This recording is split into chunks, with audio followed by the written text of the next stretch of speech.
एक शांत गांव में जो हरी भरी पहाड़ियों के बीच बसा हुआ था, एक छोटी लड़की थी जिसका नाम लिली था। लिली का दिल सपनों से भरा हुआ था और उसकी जिज्ञासा की कोई सीमा नहीं थी। उसे खेतों में घूमना, पेड़ों पर चढ़ना और गांव के छिपे हुए कोनों को ढूंढना बहुत पसंद था। लेकिन उसे सबसे ज्यादा अपने कल्पनाशील मन से प्यार था, जो उसे अपनी छोटी सी दुनिया से दूर बड़े बड़े रोमांच पर ले जाता था।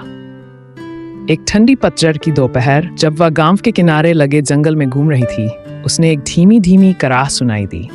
आवाज का पीछा करते हुए उसने देखा कि एक छोटा गंदा कुत्ता झाड़ियों में फंसा हुआ है। कुत्ते की फर झाड़ू गई थी और उसकी आंखें डर से भरी हुई थीं। लिली का दिल पिघल गया और उसने बिना किसी हिचकिचाहट के कुत्ते को झाड़ियों से बाहर निकालने की कोशिश की। कुत्ता अब आजाद था और लिली ने उसे एक मृदुल मुस्कान दी। हाय छोटे दोस्त, अब तुम सुरक्षित हो। कुत्ता, हालांकि शुरू में संकोच में था, लिली की दयालुता को समझ गया और धीरे से अपनी पूंछ हिला दी। लिली ने कुत्ते को अपने घर लाया, जहां उसने कुत्ते की फर को साफ किया और उसे खाना दिया। उसने कुत्ते का नाम रस्टे रखा, उसके लाल भूरे कोट के कारण। कुछ ही हफ्तों में रस्टे लिली का अनमोल साथी बन गया। वे साथ में मैदानों में घूमते, खेतों में दौड़ते और अनगिनत रोमांच की खोज करते। एक दिन लिली और रस्टे ने गांव के किनारे एक पुराना बेकार पेड़ का घर खोजा। ये बहुत समय से भूल चुका था, लेकिन लिली की आंखें उत्साह से चमक उठीं। क्या हम इसे ठीक कर लें और अपना गुप्त ठिकाना बना लें? उसने सुझाव दिया। रस्टे खुशी से भौंक उठा और दोनों ने मिलकर काम करना शुरू किया।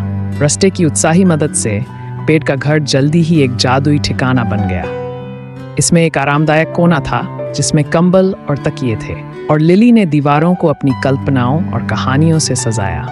रस्टे ने एक कोना अपनी जगह के रूप में चुन लिया, जहां वह अपनी छोटी सी दुनिया पर नजर रखता था।